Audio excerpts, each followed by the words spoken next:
UK തെരഞ്ഞെടുപ്പിൽ ശ്രദ്ധേയമായി മലയാളിയുടെ വിജയം. ലേബർ പാർട്ടിയുടെ സ്ഥാനാർത്ഥിയും കോട്ടയം ഓണംതുരുത്ത് സ്വദേശിയുമായ സോജൻ ജോസഫാണ് കൺസർവേറ്റീവ് പാർട്ടിയുടെ സീറ്റ് പിടിച്ചെടുത്തുകൊണ്ട് തിരഞ്ഞെടുപ്പിലെ താരമായി മാറിയത്.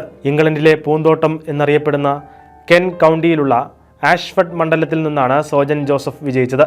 കൺസർവേറ്റീവ് പാർട്ടിയുടെ സ്ഥാനാർത്ഥി ഡാമിയൻ ഗ്രീനിനെ 1779 വോട്ടിനാണ് സോജൻ പരാജയപ്പെടുത്തിയത്.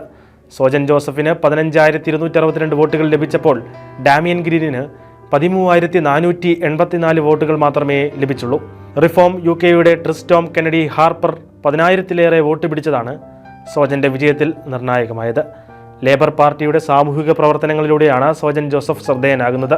പതിറ്റാണ്ടുകളായി കൺസർവേറ്റീവ് പാർട്ടിയുടെ കുത്തക മണ്ഡലമായിരുന്ന ആഷ്ഫഡിൽ അട്ടിമറി വിജയം നേടിയ സോജൻ തെരേസ മെയ് മന്ത്രിസഭയിൽ മന്ത്രിയും ഒരു വേള ഡെപ്യൂട്ടി പ്രധാനമന്ത്രിയുടെ ചുമതലയും വഹിച്ച മുതിർന്ന ടോറി നേതാവ് ഡാമിയൻ ഗ്രീനെയാണ് തോൽപ്പിച്ചത്. 1997 മുതൽ തുടർച്ചയായി ഇവിടെ നിന്നും വിജയിക്കുന്ന ഡാമിയൻ ഗ്രീന് കഴിഞ്ഞ തെരഞ്ഞെടുപ്പിൽ 13,000 വോട്ടായിരുന്നു ഭൂരിപക്ഷം. പ്രീപോൾ സർവേകൾ നേരത്തെ സോജന്റെ വിജയം പ്രവചിച്ചിരുന്നു. കൈപ്പുഴ ചാമക്കാലയിൽ ജോസഫിന്റെയും പരേതയായ ഏലിക്കുട്ടിയുടെയും മകനാണ് സോജൻ. ബ്രൈറ്റ ജോസഫ് ഭാര്യയും ഹാന സാറ മാത്യു എന്നിവർ മക്കളുമാണ്. Kent and Medway NHS and social care partnership ട്രസ്റ്റിൽ മാനസികാരോഗ്യ വിഭാഗം നഴ്സിംഗ് മേധാവിയാണ് സോജൻ ജോസഫ്.